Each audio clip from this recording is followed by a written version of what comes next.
products. Okay. It's time for new. First up, we got a book. This is Rosie Revere, Engineer. Yeah, and you want me to hold it up? Yeah. It's a very large book. Yeah. And it's kind of cute. It's a large hardcover for kids of all ages. It's got this really cool, like, instead of having like a weird design, it has like engineering paper. Yeah. And it's like a really lovely illustrated book about Rosie Revere, the engineer, and about building stuff, and like there's all sorts of electronics and welding and crafting, and it's just like really cool art. So check it out. Really good for somebody if you want to give a book to a parent, or if you're a parent and you want to inspire your child with engineering. This is an awesome book. Yeah. Okay.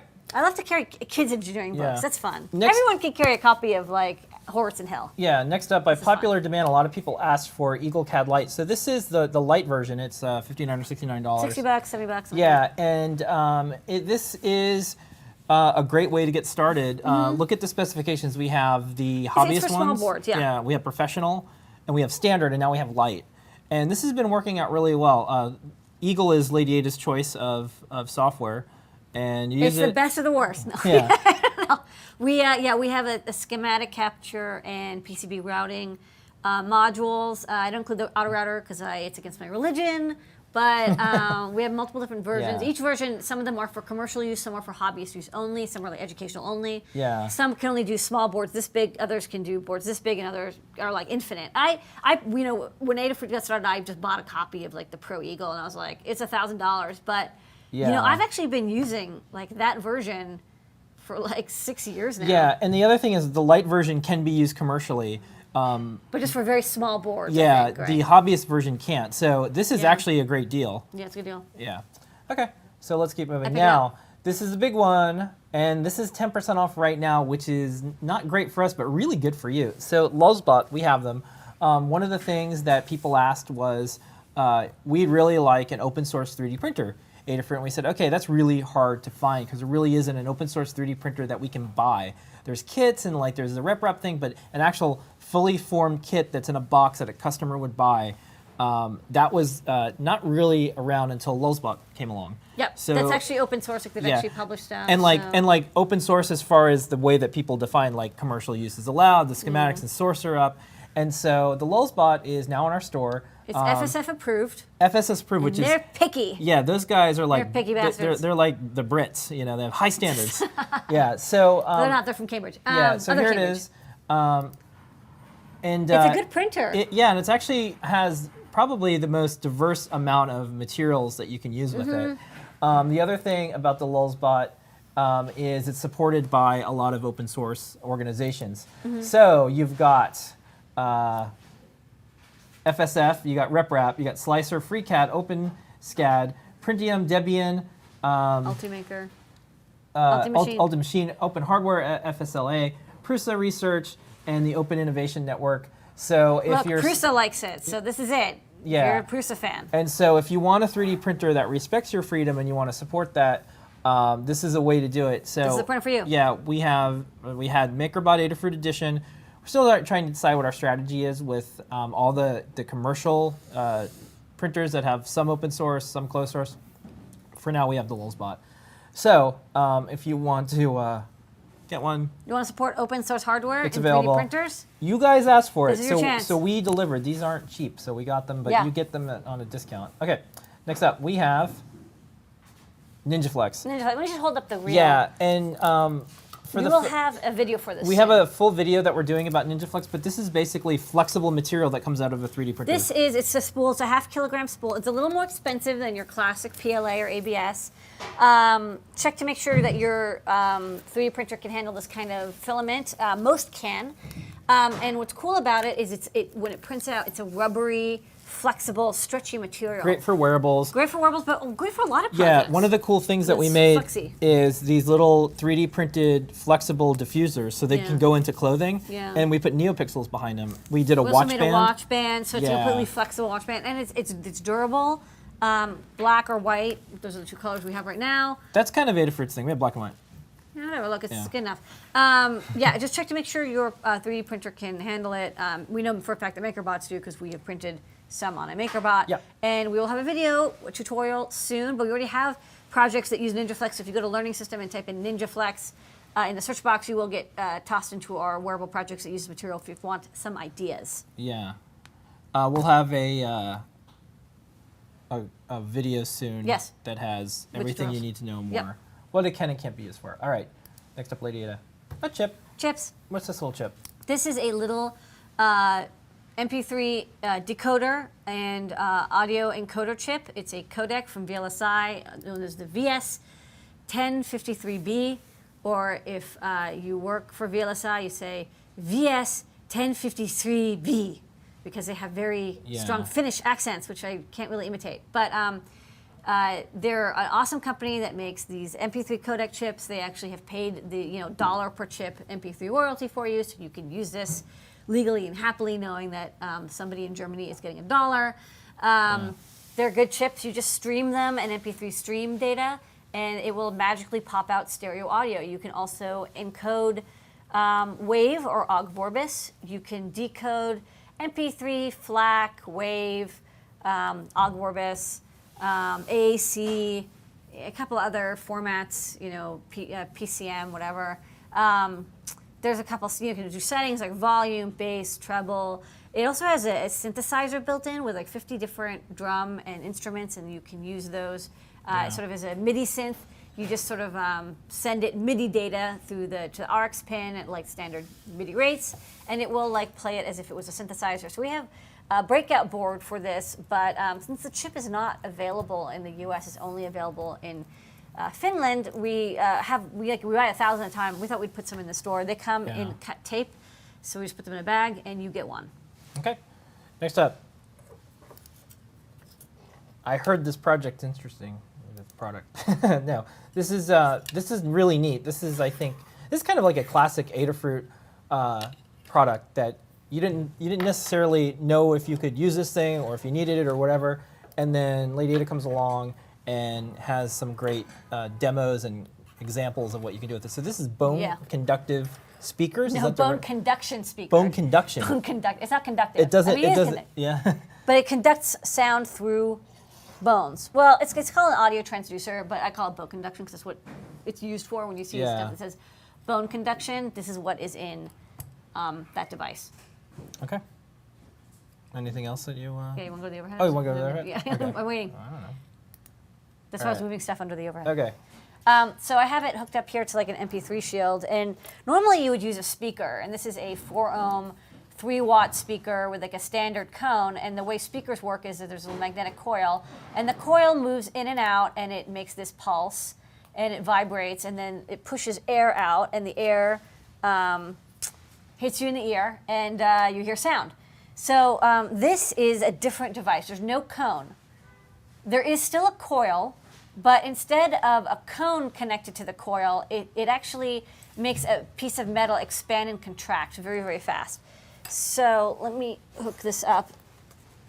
You can play a short snippet of sound, just so you can get an idea. So when we connect this up, so I'll just touch the speaker so you can kind of hear what. This is a speaker. Okay, so that's audio. You're familiar with that. So this, even though it's vibrating, I can feel it vibrating. Yeah. You can maybe kind of hear it because if I touch the piece of metal, it's conducting through my skin. But it's vibrating, but you can't hear it. But if I press it to the table, it makes the table into a basically like a cone. A speaker, yeah, it's Yeah. cool. So, and that's just by you pressing it on the table, then you can hear it. Yeah, you can feel this vibrating.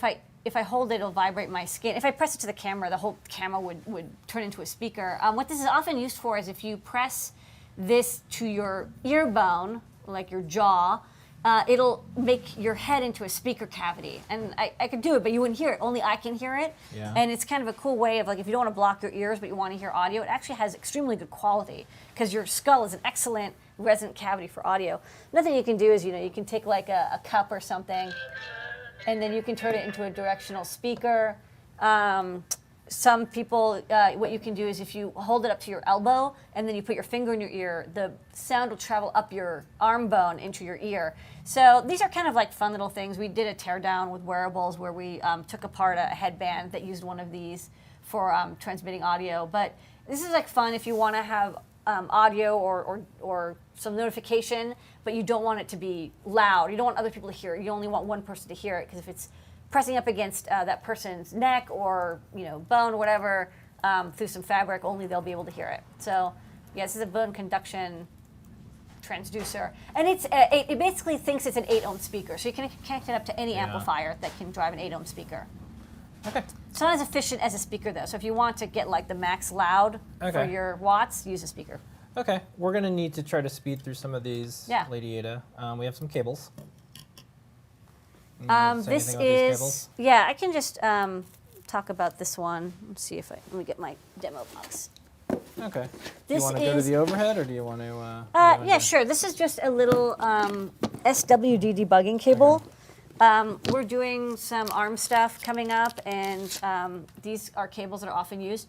They're half the pitch of normal IDC cables, and so they're kind of hard to get. They're 0.05 inch instead of 0.1 inch pitch cables. So just don't confuse these what are normally used as larger 10-pin IDC cables. These are quite small in comparison. That's it. Okay. Oh, and for the folks who wanted to know what that thing was on top of Arduino, that's a new MP3 shield you're working on. MP3 shield with an amplifier built in. You're working on an MP3 shield. Okay. All right, next up, more cables. So that's the same cable. Thing. Here's a Raspberry Pi product. This is a Raspberry Pi motor shield designed by Ryan Tech. It was a somewhat successful sort of a crowd-funded thing. We thought it would be cool to have this little kit, and the Raspberry Pi Foundation was like, "Hey, you should carry this," and we're like, "Okay, we'll carry it." And so we have it in the store. We have a couple left. It's a kit, but if you don't mind soldering, you can connect 2 DC motors to your Raspberry Pi. Sorry, Yeah. I'm grabbing the touchscreen. Okay. And next up, we got screens galore here. Well, this There's is a lot of touch stuff screen. going on. Yeah. So this is a touch screen. It's translucent, so you can see it in the overhead. It is for connecting to an existing TFT screen. We don't actually have the screen this goes with yet. It was delayed out of China for Chinese New Year, but when it comes in, this will be the touch screen for it. So, I don't know. It's okay. We just had to put it in anyways. Okay. If you already have a screen that's this size, check the dimensions. It's a resistive touch screen, and you can use it with any resistive touchscreen driver. Okay. And then we have a lot of other stuff going on here, Lady. These are a bunch of screens. What are you doing with all these screens? I'm just going to... It's just like screens galore, and there's buttons on these screens. You just got a lot of screens. You're going screen crazy. This is, okay, wait, so this is a 5-inch, 800 by 480 pixel display that, go back. Which way do you want to go? This one? Click on one of the ones with the, This one? no, back. Oh. Hold on, there's a lot of pictures. All All right. right, so this is an 800 by 480 pixel display for Raspberry Pi. It's 5 inches in diagonal. So it's not like a super high resolution, but it's a lot less expensive because you're paying for pixels.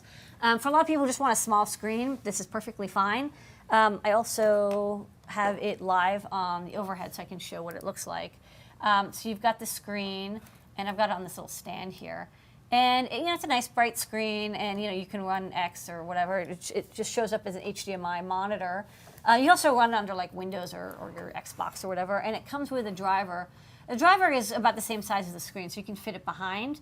And then there's an adapter cable that goes from the driver to the screen, and there's also a little keyboard that you can use for, setting up like the contrast and brightness, and whether you want to use VGA or HDMI. But if you plug it in as HDMI, it just shows up as a monitor, and it's a nice little screen. We will eventually have a touchscreen version, but right now we have the touchscreen-less version. Okay. So I'm going to just continue to go through these screen photos. So we have some other things, too. These are some more photos of the screens themselves. Yeah. So this is it in text mode. It's got excellent text mode because it's HDMI, so each pixel is 1 pixel, so you don't have any blurry effects. It looks really good. Yeah. And then you decided to get... This is a 50-pin, 0.5 millimeter pitch flex cable. This is used if you want to make the connection between the screen and that HDMI driver longer. It comes with a 4-inch one, but this is a 12-inch one. This comes with 4-inch, that's the default, but we have longer cables if you want. Okay. And then it looks like we even have more screens. This is just the display. So if you're interested in using this raw display for something, you can connect up to like a BeagleBone, for example, or there's other microcontrollers that can manage that type of display. We have a driver chip called the RA8875. This is a touchscreen-less version. So this is just, it's a little less expensive because there's no touchscreen. If you don't need to use a touchscreen for your project, this is a good display. This is a different display. This is a 5.6-inch 1280 by 800. We had a version without audio output. Now we have a version that does have audio output. I don't have time to demo it, but I can show the driver board on the overhead. Okay. Well, I also just have photos. No, I go to the overhead. Go to the overhead. Yeah, I gotta show this thing. All right. Okay. So it's the same style of driver. We've got AV, VGA, HDMI, and power in, but it also has a cable that comes out here, and this is the audio output. There's an amplifier chip underneath here.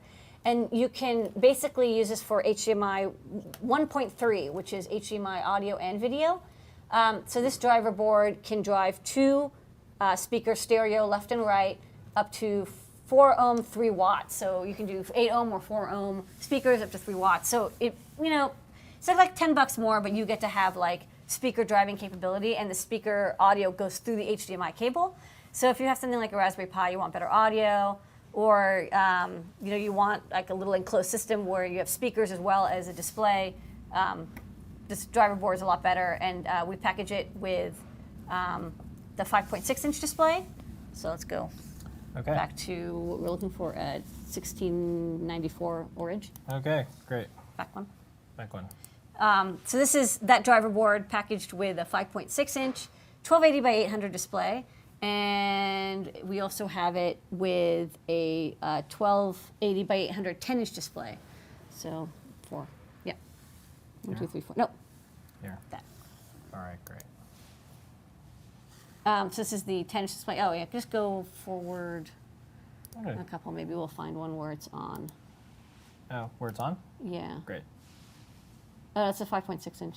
Oops, we didn't grab the photo. I don't think we have the photo. Okay. Let's move on to the next product, shall we? Okay, but it's a big 10-inch screen. We'll have one tutorial with all of these video screens eventually, and we'll show video of all of them. Great. So then what is this one? This is like... That's the same 5.6. That's the same 5.6. I think you just grabbed all the photos. Wonderful. Or maybe they got swapped. I don't know. And last up, not last but not least, we have 2 more things. We've got the stand for some of these displays. Yes, so in some of these photos we have a little stand. It's a bent wire stand. It's super handy if you want to prop up the screen, especially for photos, but also if you have it on your desk. It's called a 7-inch tablet stand, but it actually works with like all sorts of different size screens, from 5-inch, as shown here, to a 10-inch screen. Actually, wait, I think that's the 10-inch screen. It got stuck over there. Okay. Yeah. You want to bounce back to this now. That's a 10-inch screen. Great. There you go. I think we just had them out of order. That's fine. Okay, and then you show with the iPod. Back tablet. to the display here. Okay, Yeah. wonderful. That's it. That's all the screens. Okay. It was a screen party. It was a screen party for sure. That's Moe's Resistance, our game that's on iOS and iTunes right now. Yes. And doing really well. People are learning how to do resistor Learn codes and resistor codes. Yeah. And play a game. Okay.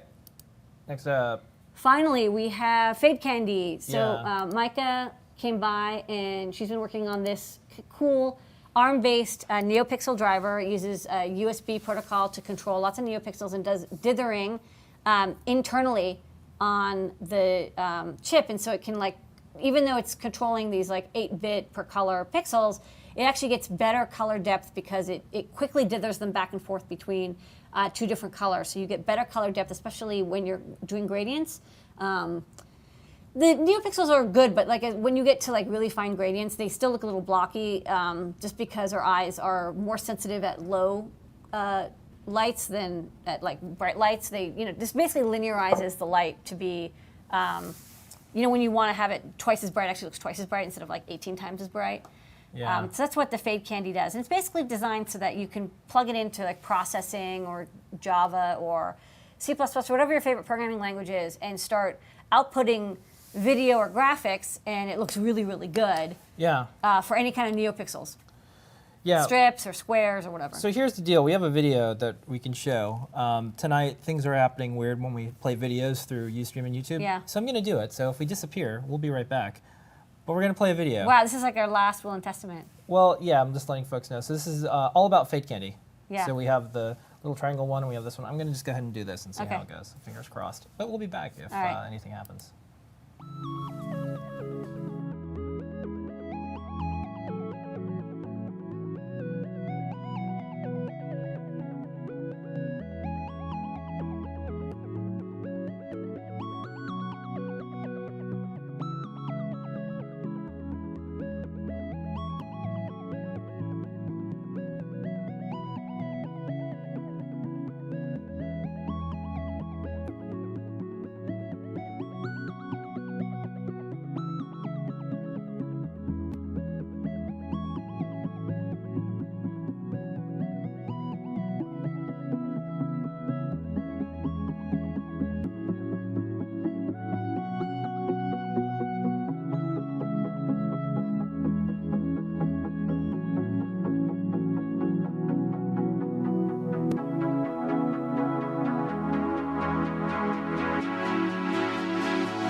Okay, fingers crossed, we're back.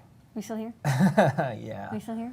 Whew, okay. We're still here. Okay. That was new products, Lady Ada. I did them all. Yeah, good work.